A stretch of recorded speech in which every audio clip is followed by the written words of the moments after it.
Hello, good morning friends. Welcome back to Sunas treasure. आप सब कैसे हैं? आई होप आप सब बहुत अच्छे होंगे। मैं भी बहुत अच्छी हूँ। ये सोमवार का जो वीडियो था वो है सोमवार को लगभग 11:30 बजे तक मेरी जो जेठानी है वो आ गई थी। और उसके बाद मेरा बेटा भी तो स्कूल से आ गया था, तो उसको तुरंत मैंने नहलाया और उसको नया ही ड्रेस पहनना था। तो उसको एक बहुत ही ढिला ढुला मतलब बहुत ही बड़ा साइज़ का ड्रेस मैंने पहना दिया था। तब मुझे कुछ नहीं सूझ रहा था तो वो पहना दिया था। और उसके बाद वो उसको जो हमारा पूजनता था उसका धागा पहना रही थी, उसको पूजा कर रही थी। सॉरी, बहुत ही ज़्यादा इस पोस्ट को डालने में मैंने डिले किया क्योंकि मेरे बेटे का जो हाफ ईयरली का एग्ज़ाम है वो शुरू होने वाला था और वो हो गया, अभी ख़त्म हो गया है उसका एग्ज़ाम। उसके एग्ज़ाम के टाइम जैसा कि रहता है, मम्मियों का ही बहुत ज़्यादा ब्लड प्रेशर हाई हो जाता है। उनको लगता है कि उन्हीं का एग्ज़ाम है। वैसा मेरा भी एक्सपीरियंस वैसा ही रहता है। मैं बहुत ही ज़्यादा उस टाइम नर्वस रहती हूँ और मुझे लगता है कि मुझे ही पढ़ाई करके एग्ज़ाम देना है, इस तरह का मुझे लगता है। और मैं कुछ भी सोच समझ नहीं पाती हूँ। ड्यूटी जाती हूँ फिर भी मेरा दिमाग घर पे ही रहता है कि वो पढ़ाई कर रहा है कि नहीं, वो एग्ज़ाम कैसे करेगा। और इस बार वो तो अपने मतलब मामा के घर से आया था, तो उसको बिल्कुल भी मन नहीं था कि जाके मैं पढ़ाई वगैरह करूं या फिर स्कूल जाके एग्ज़ाम दूं। उसका बिल्कुल भी मन नहीं था। और अभी मैं ये अंकित जस्ट नहा के आए थे और मैंने पूजा कर लिया। उनको टाइम भी नहीं मिला कि वो ड्रेस चेंज कर सके क्योंकि हम दोनों भूखे थे, भूखे पेट ही पूजा करना पड़ता है, तो भूखे थे। और मेरे जो जेठानी हैं उन्हें तुरंत निकलना था, नहीं तो उनको प्रॉब्लम होती घर जाने के लिए। वो जहाँ पे रहते हैं वहाँ पे झारसुगुड़ा में रहते हैं, वहाँ पे जाने के लिए प्रॉब्लम होती। तो जल्दी जल्दी में हमने उन दोनों भाइयों को बांध दिया और जो हमने कपड़े वगैरह चढ़ाए थे पूजा के टाइम माता को, वो कपड़े हमने बच्चों को दे दिए। वो लोग बाद में पहन लेंगे उन सबको। और मेरा बेटा थोड़ा सा मस्ती वगैरह कर रहा था। और ये एक दिन मैं जा रही थी, इसको मैंने देखा। मैं बिल्कुल भी मुझे नहीं पता क्या है। आप लोगों को अगर पता होगा तो आप लोग मुझे बताना कि ये क्या है। और मैं ये रात को रिटर्न आ रही थी, मतलब बी शिफ्ट था, उसके बाद में रिटर्न आ रही थी। उसका एक छोटा सा क्लिप था। और ये मैं अपना काम वगैरह कर रही हूँ। आज मेरे बेटे का एग्ज़ाम है, मतलब 4 दिनों का एग्ज़ाम है उसका, हाफ ईयरली का एग्ज़ाम। उसको बिल्कुल भी मन नहीं है और वो बस सोया था और तुरंत आया। और मैं ना सारा काम कर रही थी, वो चिपक रहा था बस, किसी के साथ वो ब्रश करने तक नहीं जा रहा था। और बस यही बोल रहा था कि चलो हमें सोना है, अब मेरे साथ आप सो जाओ, ऐसा बोल रहा था। उसका रहता है थोड़ा थोड़ा ऐसा, बच्चों का रहता है, या फिर मेरे बेटे का ज़्यादा है, वो मैं बता नहीं सकती आप लोगों को। पर मेरे बेटे का तो रहता है, वो उसको बिल्कुल भी मन नहीं करता है सुबह सुबह उठने के बाद मुझसे चिपक के ही रहता है वो ज़्यादातर। कभी कभी छोड़ देता है, नहीं आप अपना काम करो मैं अपना करता हूँ, इस बोलता है, पर ज़्यादातर की प्रॉब्लम है। और अपना खाना पीना मैंने जो बनाना था वो थोड़ा सा बना दिया है, फ्राई फिर भी चढ़ा हुआ है। और मैं आ गई थी उसको ब्रश कराने ऊपर, और उसके बाद उसको तुरंत रेडी करके जल्दी जल्दी स्कूल भेजा। और ये नेक्स्ट डे का वीडियो है, जब मैं सुबह ही खाना वाना बना रही थी और मैंने तो कोई भी शूट नहीं किया था, मैं ड्यूटी चली गई थी। और आज मैं जा रही हूँ पेरेंट्स टीचर मीटिंग के लिए। मतलब मेरे बेटे का जो हाफ ईयरली का एग्ज़ाम था वो ख़त्म हो चुका था और आज उसका जो रिज़ल्ट है वो भी देखना है मुझे, और टीचर के साथ मीटिंग भी है। तो वो सब होने के बाद मुझे और भी काम है, जैसे कि मुझे डॉक्टर का अपॉइंटमेंट मिला है। मेरे पैर में जो है ना वहाँ पे कॉर्न हो गया है, तो उसको मैंने दिखाया था डॉक्टर को। तो उन्होंने बोला था 10 दिन के बाद आना, कुछ मेडिसिन्स वगैरह और ऑइंटमेंट दिया था और गर्म पानी का सेक देने के लिए बोला था, और मुझे सॉफ्ट शू पहनने के लिए बोला गया है, और 24 आवर मेरे पैरों में सॉफ्ट जो चप्पल वगैरह रहते हैं वो पहन के रखने के लिए मुझे बोला है। फ़र्श पे नहीं चलने के लिए बोला गया है, क्योंकि उनका बोलना है कि बहुत ज़्यादा वेट आ रहा है मेरे पैरों में, इसलिए वो सख्त बन जा रहे हैं और वहाँ पे कॉर्न हो रहा है। इसलिए मुझे जितना हो सके सॉफ्ट शूज़ पहननी है और अपने पैरों का बहुत ज़्यादा ध्यान रखना है, मेडिसिन्स वगैरह भी लेने हैं। तो मैं डॉक्टर के पास गई, उन्होंने आज ही ऑपरेशन करने के लिए बोल रहे थे, पर मैंने मना किया क्योंकि मैं अकेले आई थी। और उसके बाद और 10 दिन का मुझे टाइम मिला है और मेडिसिन्स वगैरह मैं ले आई हूँ, और देखती हूँ प्रिकॉशंस मुझे लेने हैं। मैंने शूज़ नहीं ख़रीदे थे, तो मैंने बेटे के लिए मैं लेके आई थी उसकी पसंदीदा चीज़, जो वो खा के बहुत ही खुश था। और शाम को ये मैं अपना काम कर रही हूँ, और हस्बैंड को भी बोला हुआ है मैंने कि आज हम बाहर जाएंगे, और मतलब बाहर कुछ खाने पीने के लिए नहीं जा रहे हैं हम। मेरा जो शूज़ और मुझे घर पे पहनने के लिए भी चप्पल चाहिए, सॉफ्ट वाली चाहिए। मेरे जितने भी हैं वो सब सॉफ्ट नहीं है, सब हार्ड है। तो मुझे सॉफ्ट वाले शूज़ भी चाहिए और स्लीपर भी चाहिए, तो वो सब मुझे लेके आना है, और इसलिए हम आज बाहर जाएंगे। क्योंकि मुझे डॉक्टर ने बोला था, पर मेरे पास इतना टाइम नहीं होता कि मैं जाके ख़रीदारी करके आ सकूं, तो मैं नहीं गई थी। तो हस्बैंड के साथ आज जा रहे हैं, वो सब लेके आएंगे, और उसके बाद मैं देखूंगी अगर ये ठीक हो जाता है तो सही बात है, और अगर नहीं हुआ तो ऑपरेशन करवाऊंगी। पर ऑपरेशन बिना इंजेक्शंस के, मतलब बिना किसी एनेस्थीसिया के बिना किया जाता है। बहुत ज़्यादा दर्द होगा, इसके डर के मारे मैं कुछ भी नहीं सोच पा रही हूँ कि करवाऊँ नहीं करवाऊँ। नहीं करवाऊँगी तो और भी ज़्यादा अंदर तक हो जाएगा, और उसके बाद ज़्यादा बड़ा कट करना पड़ेगा, ज़्यादा बड़ा ऑपरेशन होगा। तो इतने छोटे में ही कर लूँगी, ये भी सोच रही हूँ, पर हिम्मत नहीं हो रही है, क्या करूँ। और यहाँ हम शॉपिंग वगैरह करके रिटर्न आ रहे थे। यहाँ पे हमेशा ये फर्नीचर वगैरह का जो शॉप रहता है, और ये देखिए दुर्गा पूजा के लिए, दशहरा के लिए बहुत सारी प्रिपरेशंस चल रही हैं, सजावट जारी है, और बहुत जगहों पे लॉटरी का पंडाल भी बन गया है। और अभी तो थोड़ा थोड़ा ही हुआ है, जब पूरा कंप्लीट हो जाएगा तो बहुत ही ज़्यादा सुंदर लगेगा। फिर भी बहुत सुंदर गेट्स लगे हुए हैं, मुझे तो बहुत ही ज़्यादा अच्छा लगा। मेरा बेटा बहुत शैतानी कर रहा था पीछे बैठ के, तो उसको उसके पापा ने आगे बिठाया, क्योंकि वो सीट पे खड़ा रहा था और ज़िद कर रहा था ऐसे ही रहूँगा, तो उसको सामने खड़ा कर दिया ताकि वो देख सके। पर वो बार बार पलट के मुझे देख रहा था, मुझसे बात करने की कोशिश कर रहा था। और अभी हम जा रहे हैं घर जाने के बाद भी मैं ज़्यादा कुछ शूट नहीं करूँगी, क्योंकि पैरों में बहुत ज़्यादा दर्द हो रहा है मुझे। वो कॉर्न की वजह से मुझे बहुत ज़्यादा दिक्कत हो रही है। और ये है शुक्रवार का वीडियो, कल का वीडियो है, जब मैं 2 शिफ्ट सी के बाद ए शिफ्ट, दोनों शिफ्ट करने के बाद मैं रिटर्न आ रही थी। और उसके बाद ये क्लिप है जो मेरे बेटे का, जो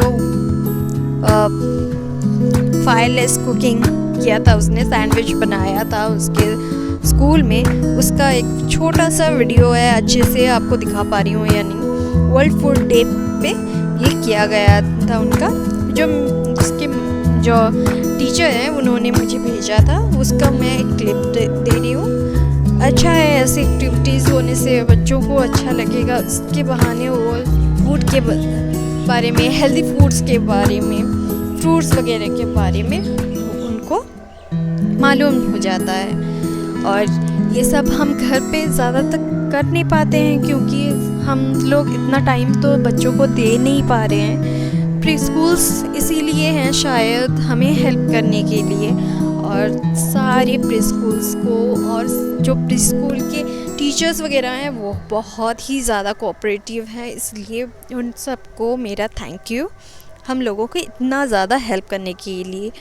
बहुत ही ज़्यादा सुंदर से सजाया हुआ था और ये फ्रूट सैलड वगैरह बना के कुछ बच्चों ने लेके गए थे और कुछ वहाँ पे बनाया गया था। उनको फ्रूट्स के बारे में, ड्राई फ्रूट्स के बारे में, हेल्दी फ्रूट्स और फूड्स के बारे में बताने के लिए।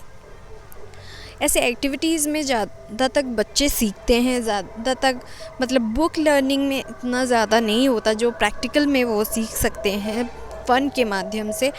तो उसके बाद ये है कल शाम का वीडियो, जब मैं खाना बना रही थी और बीच में मेरा बेटा आ गया था और बेल्ट को अपने सिर पे उसको बांधने के लिए बोल रहा था। और उसके बाद खाना वाना बनाने के बाद मैंने उसकी थोड़ी सी पढ़ाई करवाई, होमवर्क वगैरह करवाया और उसके बाद मैंने उसका जो खाना वाना था, नाइट का डिनर, वो उसको करवा दिया। उस बीच बीच में आके वो मीठा वगैरह खा रहा था, तो अच्छे से डिनर तो नहीं किया, फिर भी ठीक ठाक ही कर लिया उसने। और पढ़ाई करने के लिए भी बहुत ही नखरे दिखा रहा था, पर बाद में उसने अपना सारा होमवर्क कर लिया, कलरिंग वगैरह भी उसने कर लिया। और देखिए बेड के ऊपर, मैट्रेस के ऊपर उसको अपना जो उसका है मैट वो बिछा के उसके ऊपर ही वो पढ़ाई कर रहा है। ज़िद है, क्या करें। और उसके बाद मैं नहा धो के तैयार हो गई पूजा करने के लिए और अभी मैं जा रही हूँ मंगला पूजा करने के लिए। निशावार मंगला पूजा हमारे यहाँ होता है, देवी मंगला माता के लिए ये पूजा किया जाता है। दशहरे के टाइम में ये पूजा किया जाता है मंगलवार को, तो दशहरे के कुछ दिनों पहले ही। तो मैं पहले बाहर पूजा करती हूँ और वहाँ से मैं तुलसी माता से फिर पूजा करती हूँ और उसके बाद आके घर के अंदर पूजा करती हूँ। और ये मेरा चलता रहेगा, मतलब बाहर आके पूजा करना फिर अंदर जाके पूजा करना। पहले बाहर से मैं माता को अंदर घर में प्रवेश करवाती हूँ और उसके बाद जो भोग वगैरह लगाती हूँ वो बाहर भी लगाती हूँ और अंदर भी लगाती हूँ। और जो मेरा वृंदावती माँ का पौधा है वहाँ पे भी मैं भोग वगैरह देती हूँ। तो अभी मैं ये बाहर पूजा कर रही थी। पूजा पाठ करनी चाहिए, घर में बहुत ही अच्छा माहौल बन जाता है। बहुत ही ज़्यादा वो जो महक रहती है उस टाइम का, बहुत ही ज़्यादा अंदर से प्योरीफाइड हो जाते हैं हम, बहुत ही ज़्यादा अच्छा लगता है। और यहाँ पे ये मैं वृंदावती माँ के पास भी थोड़ा सा दिया वगैरह जला दिया और अभी मैं अंदर आके पहले अच्छे से माता जी को नहला दिया। यहाँ पे तो हमारा जो है कुटी बनाना चाहिए पर टाइल्स लग गए हैं तो वहाँ पे मैं बना नहीं पा रही हूँ, वरना घर में एक्चुअल में जो नारियल का ऊपर का जो बाल जैसा रहता है उसको निकाल के उसको जलाते हैं और उसको गोबर में मिला के वो ब्लैक कलर का बन जाता है। उसको जो रहता है दीवार वहाँ पे लगाते हैं पहले और उसको सूखने देते हैं और उसके सूखने के बाद उस पे देवी मंगला माता का चित्र जो रहता है वो बनाया जाता है और उसका पूरा उसका पेंटिंग करने के बाद शाम को उसमें पूजा किया जाता है। हर साल इसी दिन पे ये पूजा किया जाता है। फिर से नया ड्रॉ करना होता है, नए तरीके से माता का जो रहता है वो पूजा किया जाता है। पर मेरे ससुराल में तो है नहीं, यहाँ पे ऐसा कुठी वगैरह नहीं बनाया गया है, टाइल्स लगा दिए हैं तो वहाँ पे बनाया नहीं गया था।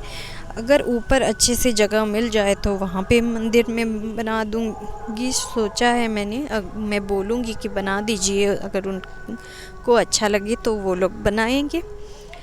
मैं तो ज़िद नहीं कर सकती और इसलिए मैं अभी वो जो फ़ोटो है वो उसी में पूजा कर रही हूँ। तो मैंने माता को दुपट्टा भी लगा दिया, उनको नहला दिया था, फिर दुपट्टा लगा दिया और दिया वगैरह भी जला दिया और धूप भी दे रही हूँ। और उन्हें जो सिंदूर को मैंने घी में मिला के माता को लगाया, उनके जो आयुध है, जितने भी अस्त्र हैं जो माता ने पकड़े हैं, उनके पाँव में, हाथ पे, चूड़ियों में, सभी जगहों पे सिंदूर मैंने लगाया। उसके बाद भोग लगा रही हूँ। पहले मैं भोग वगैरह लगा दूँगी, जो हमारा बना बनाया झुना होता है उसको लगा दूँगी, और उसके बाद ही मैं जो प्रेयर मेरा है, जो पुराण मुझे पढ़ना है वो पढ़ूँगी। क्योंकि जो भी पूजा करो आप, कोई भी पूजा, उसमें अगर आपने पुराण नहीं पढ़े तो ये मान्यताएं हैं कि पुराण पढ़ें और किसी को सुनाएं या फिर खुद सुने तो बहुत ही ज़्यादा पुण्य मिलता है, ऐसा मान्यता है। और मुझे कोई भी पूजा अगर मैं अपने हाथों से कर रही हूँ तो पुराण बिना पढ़े मुझे वो पूजा कंप्लीट नहीं लगता। इसलिए मैं पुराण पढ़ के ही पूजा करती हूँ। पहले जो धूप वगैरह, दिया हो, अगरबत्ती हो, वो सब लगा देती हूँ, और उसके बाद मैं अपना जो भी पुराण है वो पढ़ती हूँ। पुराण पढ़ने से पहले वो पुराण जो होता है, जिसको हम किताब भी बोल सकते हैं, उस किताब को पहले पूजा करना होता है। तो मैंने वो पूजा कर लिया और उसके बाद मैं पढ़ रही थी। मेरा बेटा गया था अपने बुआ के घर, पर वो लौट आया और उसके बाद वो बहुत ज़्यादा डिस्टर्ब कर रहा था। वो बोल रहा था कि वो मेरे पास ही बैठेगा, और इसलिए वो मेरे गोदी में बैठ गया। उसको पकड़ के पूजा करने में मुझे बहुत ज़्यादा दिक्कत हो रही थी, पर क्या करें, करना तो पड़ेगा। पुराण पढ़ने के बाद ये मैंने थोड़ा सा दिया मतलब बुझने को आ रहा था, तो इसलिए अच्छे से दिया लगा दिया। और उसके बाद अभी मैं झूना दे रही हूँ। झूना देना ज़रूरी रहता है, इससे घर में बहुत ही ज़्यादा शांति का माहौल बन जाता है। जितनी नेगेटिव एनर्जी रहती है वो सारे के सारे दूर हो जाती हैं और पॉजिटिव वाइब्स आने लगती है। तो मैंने यहाँ पे पहले किया, जूना लगा दिया, माँ को दिया, और उसके बाद पूरे घर में मैं वो थोड़ा थोड़ा दे देती हूँ। तो जितनी भी पॉजिटिव वाइब्स हैं वो आएंगी और नेगेटिव वाइब्स बाहर चली जाएंगी। और उसके बाद मैंने आरती भी किया और सबको आरती दे दिया। पंचामृत बनाया, और मतलब पंचामृत क्या, आप उसको पना बोल सकते हैं, बनाया और माँ को चढ़ाया यहाँ पे, और बाहर भी जहाँ जहाँ मैंने पूजा किया था वहाँ सब जगहों पे प्रसाद और चढ़ाया, और नारियल फोड़ के माता को उसका पानी चढ़ाया, और एक जगह पे उसको भी रखा और सबको सेवन करने के लिए दे दिया। और इन तीनों जगहों पे मैंने पूजा किया है, आप देख सकते हैं। दिया अभी बुझ चुका है, बहुत टाइम हो गया था, बुझ चुका है।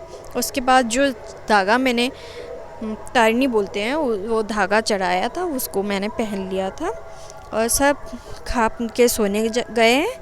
तो मिलेंगे हम नेक्स्ट ब्लॉग में। अगर अच्छा लगे तो मेरे ब्लॉग को like, comment, share and subscribe करना। Bye bye, bye friends, good bye, good night, मिलेंगे नेक्स्ट ब्लॉग में।